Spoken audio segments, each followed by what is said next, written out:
আসসালামু আলাইকুম এভরিওয়ান, সবাই কীরকম আছেন? আলহামদুলিল্লাহ আমিও ভালো আছি। আজকে আপনাদের জন্য কোনো রান্নার ভিডিও নিয়ে আসি নাই। আজকে আমি নিয়ে এসেছি চিংড়ি মাছ কীভাবে সুন্দর করে পরিষ্কার করে নিতে হয়। অনেকে বড় বড় চিংড়ি মাছগুলো ঠিকভাবে পরিষ্কার করতে পারেন না, যার জন্য আপনাদের রান্নার পরে কিন্তু চিংড়ি মাছের স্বাদটা ভালো আসে না। আজকে দেখাবো কীভাবে চিংড়ি মাছ চমলক্কা স্টাইলে কাটিং করতে হয়।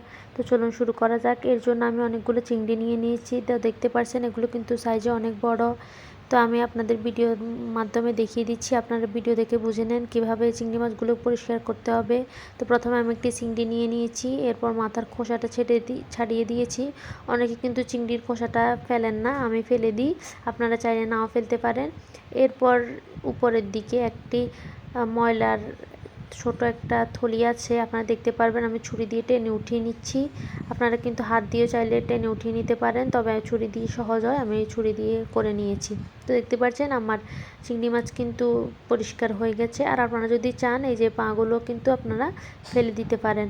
তো আমি আপনাদের বোঝার সুবিধার্থে আরও 2-3টা করে দেখাচ্ছি। তো এই জন্য প্রথমে আমরা একটি চিংড়ি মাছ নিয়ে নিয়েছি, এর উপরের যে ছোট ছোট পায়ের মতো এগুলো আছে আমরা এগুলোকে ফেলে দিব। তো দেখতে পাচ্ছেন আমি কীভাবে ফেলাই দিতেছি। তো এবারে কিনবেন আপনারা পিছনের দিকের লেজটাও ফেলে দিবেন। তো এরপর মাথার যে খোলসটা আছে বড়, ওইটা ফেলে দিবেন। তো এরপর মাথার উপরে যে ছোট ময়লার থলিটা বলেছিলাম সেটা নিয়ে নেবেন। এটা কিন্তু ময়লার থলি, দেখতে পাচ্ছেন এটা কিন্তু কালো।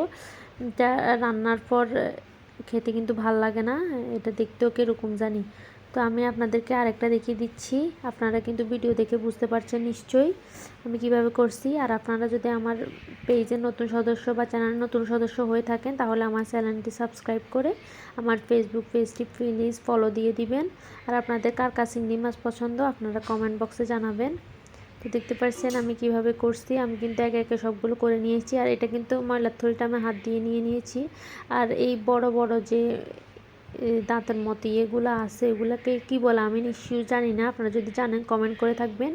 এগুলো আমি ফেলে দিই, আপনারা যদি না ফেলতে চান তাহলে নাও ফেলতে পারেন। তবে এটা কিন্তু রান্নার পরে অনেক শক্ত থাকে, যা খেতে কিন্তু ভাল লাগে না।